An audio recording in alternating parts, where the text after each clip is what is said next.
looking at the number of handshakes involved with a bunch of different people, then we were able to start filling in this chart.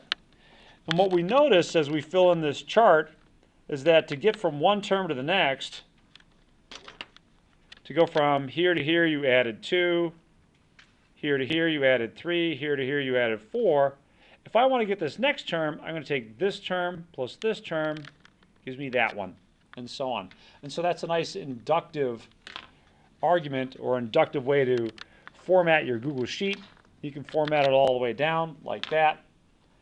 On Google Sheets, here's what it would look like. Let's see, wrong Google Sheet.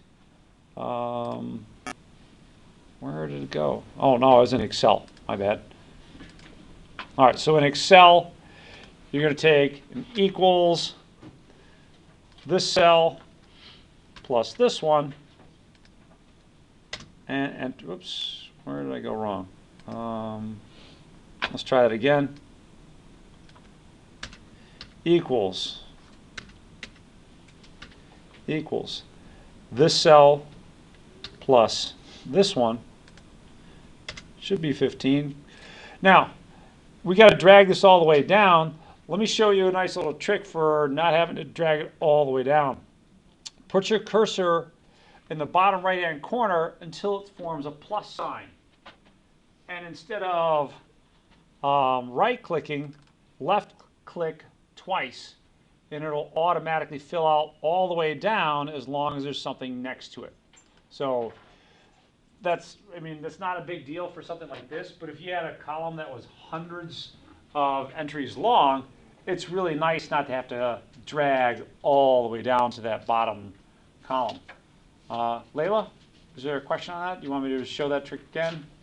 Or got it? Okay. Now, that one's with inductive reasoning. There's also another way you can program this, and it's just straight up calculation. It's with our formula that we figured out. And so our formula is n times n minus 1 divided by 2. Let's go back to our Excel spreadsheet. So that's over here. Let me move that over a little bit. So equals, what's going to take the place of my n in this case? Well, this one. And now you have to hit the times there in order for this to work. Excel is not like your graphing calculator. It's not going to recognize that two things written next to each other should be multiplied. N times n minus 1 is going to be this minus 1 divided by 2. And that should be the right formula. To get the rest of these, let's play my little trick again. Put the cursor on the bottom right corner of Excel and double right click. And let's try that again. Double right click. Oh, pardon me, double left click. All right, there it goes. Fills out the same thing. We get the same numbers in a different way, and that's fine. Now, one last thing here for me.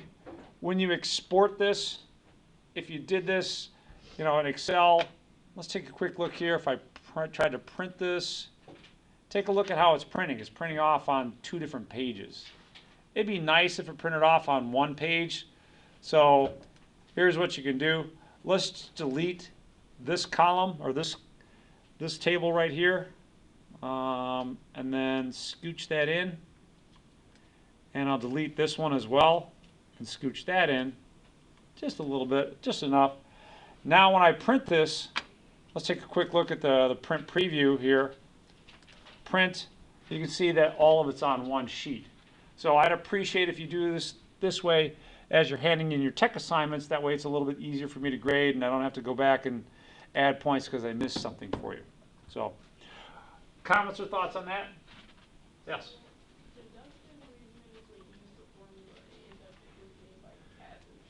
Yeah. Now we came about these formulas in different ways. So this one is more of a deductive approach. This one's inductive, where we start kind of generalizing our pattern here a little bit. There's actually ways we can prove this formula for this kind of stuff, but that goes beyond our class, so I'm not going to worry about that. So, all right, well done, well done.